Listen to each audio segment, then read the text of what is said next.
घड़ी की दोनों सुइयां भाग रही थी। विमला देवी ने सुबह 5 बजे उठने का अलार्म लगा दिया था, पर ना जाने क्यों उसकी आंख फिर लग गई। वह उठी तो घड़ी में पूरे 6 बज चुके थे, यानी पूरे 1 घंटा लेट। उसने जल्दी जल्दी दातुन किया और रसोई घर जाकर सबका नाश्ता और दिन का खाना बनाने में लग गई। समय बहुत हो चुका था। सब काम जल्दी से करके उसे अपनी बड़ी बेटी गीतिका के घर जाना था। गीतिका की डिलीवरी होने वाली थी। माँ उस काम के लिए नहीं पहुँचेगी तो कौन पहुँचेगा। चलो, खाना तो बन गया, सबको नाश्ता स्नान करने के बाद ही देती हूँ, ऐसा विमला देवी ने सोचा। बाथरूम में वह नल खोलने गई तो जल्दी की वजह से उसका पाँव फिसल गया। अब उसका उठना मुश्किल हो गया और वह दर्द से कहराने लगी। उसने जोर से अपनी छोटी बेटी कामनी को पुकारा। विमला का पति और कामनी दौड़कर चले आए। बड़ी मुश्किल से बाथरूम का दरवाज़ा खोला गया। बाद में वह उसे डॉक्टर के पास ले गए, जहाँ जाकर पता चला कि विमला देवी के एक पैर में फ्रैक्चर हो गया है। बूढ़ी हड्डियाँ थी, गिरने से एक आधे का टूटना वाजिब था। माँ को अपनी चिंता कम और बड़ी लड़की की डिलीवरी की चिंता ज़्यादा थी। वो लगातार भगवान को कोस रही थी कि ये सब इसी वक्त क्यों होना था। विमला देवी अपनी छोटी बेटी कामनी के पीछे लग गई कि तुम अपनी बड़ी बहन गीतिका के पास उसकी डिलीवरी के लिए चले जाओ। ऐसे वक्त में अपनी छोटी सी भांजी तारा का भी ध्यान रखना। उम्र में कामनी छोटी ना थी, पूरे 20 बरस की हो चुकी थी। कामनी माँ को ऐसे में छोड़कर जाने के लिए तैयार नहीं थी, लेकिन माँ ने यह समझाया कि उसके पास देखभाल के लिए कामनी के पिता है। माँ की जिद और बहन की छोटी बच्ची तारा का ध्यान आते ही वह जाने के लिए राजी हो गई। कामनी अपनी बहन के यहाँ पहुँच गई। 2-3 दिन बहुत खुशी से बीत गया। साली और जीजू में जमकर बातें की। वैसे भी वह इकलौती और छोटी साली थी, जिस वजह से उसकी अपने जीजू से बहुत बनती थी। आपस में हंसी मजाक भी खूब होता था। कमलेश बहुत ही अच्छा इंसान था। तारा भी मौसी के आने से बहुत खुश थी। 3 रोज बाद गीतिका को सवेरे 4 बजे अस्पताल जाना पड़ा। गीतिका के घर दूसरी गुड़िया ने जन्म लिया। परिवार में सब दूसरी बेटी हो जाने पर बहुत खुश थे। रात में कमलेश को घर आते आते देर हो गई। कमलेश मिठाई के साथ बहुत सा सामान लेकर आया। वह साथ में एक आइसक्रीम का छोटा फैमिली पैक भी लेकर आया था। तब तारा सो चुकी थी। कामनी ने बड़ी मुश्किल से तारा को थोड़ा जगाकर आइसक्रीम खिलाया।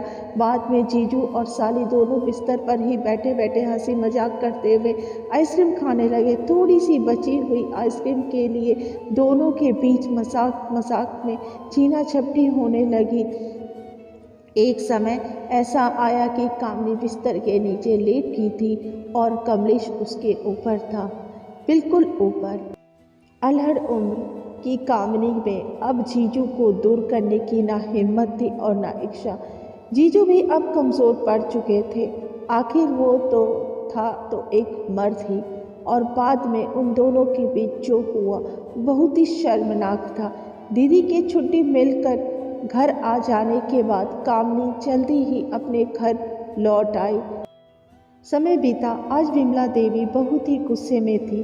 उसने फटाफट 2-3 थप्पड़ कामनी पर जड़ दिए और बोली, बता कलमुही, कहाँ अपना मुंह काला करके आई है। जवाब सुन के वो सुन रह गई।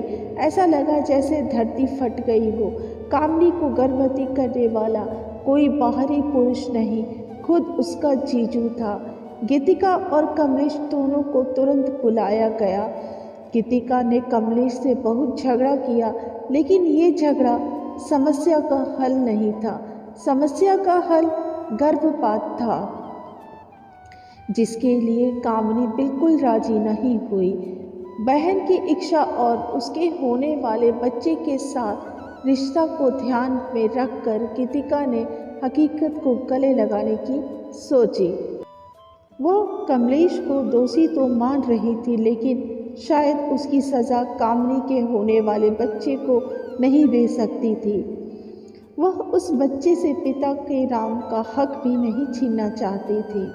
दोनों बहनों ने सोचा, ऐसे भी तो समुदाय है जहाँ सौतन मिलकर रहती हैं, फिर हम प्रेम पूर्वक क्यों नहीं रह सकती। दोनों बहनों ने मिलकर समाज के नियमों को चुनौती दे डाली और गीतिका अपनी बहन और कमलेश की दूसरी पत्नी के रूप में विवाह कर घर ले आई। साली आधी घरवाली होती है, ये कहावत तो सुनी रखी थी, पर साली पूरी घरवाली बन जाए ऐसा तमाशा तो हकीकत में सुनकर अच्छा नहीं लगता। रिश्तेदारों ने संबंध तोड़ लिए, परिचित अब अपरिचित बनने लगे। वक्त अब आगे बढ़ने लगा, बहनों का जुनून कम न हुआ। वो दो सौतन बहनें अपने पति की खुशी में ही जीने लगी। उन तीनों को किसी पास पड़ोस या समाज वालों की परवाह नहीं थी। वह अपनी जिंदगी में खुश थे। दोनों बहनों को अपने पति को बांटने में भी कोई संकोच न था। दोनों बहनें समझदारी से जी रही थी। बाद में कामिनी ने एक सुंदर लड़के को जन्म दिया। तीनों बच्चे अब बड़े होने लगे थे। अब गीतिका की बेटियों का कामिनी के बेटे के साथ अक्सर पिता को लेके झगड़ा होने लगा। कामिनी का बेटा अब करीब 6-7 साल का हो चुका था। एक दिन पिता को लेकर बहनों के साथ झगड़ा इतना बढ़ गया कि उसने अपनी माँ कामिनी को कहा कि तुम गंदी हो, और उसके चरित्र को लेकर उसे बहुत कुछ कह दिया। कामिनी ये बातें अपने छोटे से बच्चे के मुंह से सुनकर पूरी तरह टूट कर बिखर गई। इतना दुख तो उसे किसी की भी बातों से नहीं पहुंचा था। अपने बच्चे की बातों ने उसे झंझोर के रख दिया। अगले दिन सवेरे पुलिस की गाड़ी कमलेश के घर के आगे आकर खड़ी हुई। बेडरूम के पंखे से एक महिला लटकी पड़ी थी। ये कामिनी की लाश थी, जिसे उसके बच्चे ने कामिनी को अपने जीवन में की गई गलती का एहसास दिलाकर ये कदम उठाने पे मजबूर कर दिया। अब गीतिका ने उसके नादान लड़के को अपना पुत्र मानकर गोद में उठा रखा था। जिस तरह भगवान ने सृष्टि की रचना कुछ सिद्धांतों पर की है, ऐसे ही हमारा समाज कुछ नियमों पर आधारित है। यदि हम उन नियमों का पालन नहीं करते हैं तो एक ना एक दिन उसका अंत दुखद होता है। उम्मीद है कि आपको मेरी छोटी सी कहानी अच्छी लगी तो लाइक शेयर सब्सक्राइब जरूर करिएगा। मिलते सीधे से अगले वीडियो में, तब तक अपना ध्यान रखिएगा। तब तक के लिए राधे राधे।